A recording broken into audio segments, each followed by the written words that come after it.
So the nutrition transition is essentially the shift away from eating staples and foods around staples and kind of fresh food towards consuming foods that are very high in fats, sugar and salt, and ultra-processed snacks and drinks.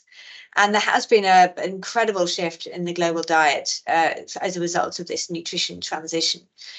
And it looks similar pretty much everywhere, in the sense of people eating more snacks being easily available, more ultra-processed foods being available, more fats being available, more salt, more sugars being available. So in one sense, it's very uniform. It takes the same trajectory across different settings. But it does take a different form depending on what was there before. So one of the important transitions that happened in Latin American countries, for example, was the shift to consuming more bread. That was at a much earlier stage of the nutrition transition. And so there are, and then and elsewhere in West Africa at the moment, for example, the shift is about people moving out of their traditional staples into consuming more rice. So that's at an earlier stage of the transition.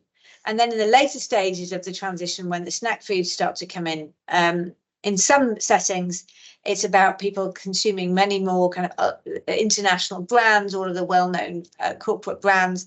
In some settings, it's about eating what we call the B brands, the locally produced packets of chips that are in unbranded packets, for example, or in local brands.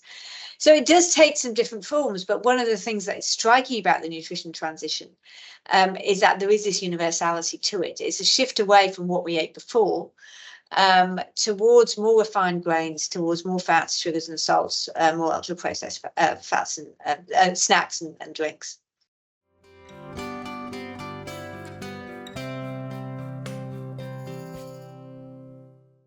So the nutrition transition has come about for a range of different reasons, one of which is what we call globalization. And that isn't only the exchange of goods across food across borders, but it's all kinds of commerce across borders, the exchange of money, the exchange of investment, and increasing integration of the global economy. And that increasing integration of the global economy enables a flow of money, which enabled investment to be made in the production of different types of foods. So, for example, if we take the soft drinks industry, the process of globalization, which was a policy shift, it was an intentional policy shift, it wasn't just something that happened, those policies began to enable investment in more liberal ways that opened up the investment markets, which enabled investment into soft drinks production facilities in many countries of the global south, from companies in the global north, which enabled them to produce more drinks. It enabled investment in more modern forms of retailing. So that was incredibly important. But it's also in the current form of globalization, it's about data, the shift of data, the sharing of data, the understanding of consumers, the ability to market to consumers.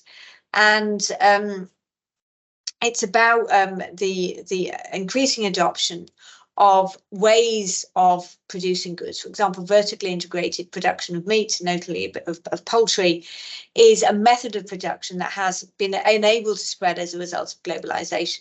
So a combination of technical exchange of increasing availability of cheap feed due to imports, and companies which have vertically integrated operations in one country can apply the same process to another. And that has enabled the increasing production of chicken and other forms of poultry at very low cost, which has led to the increasing intake of poultry relative to beef in many different countries. So globalization has its fingers everywhere when it comes to the food that we eat in the world today.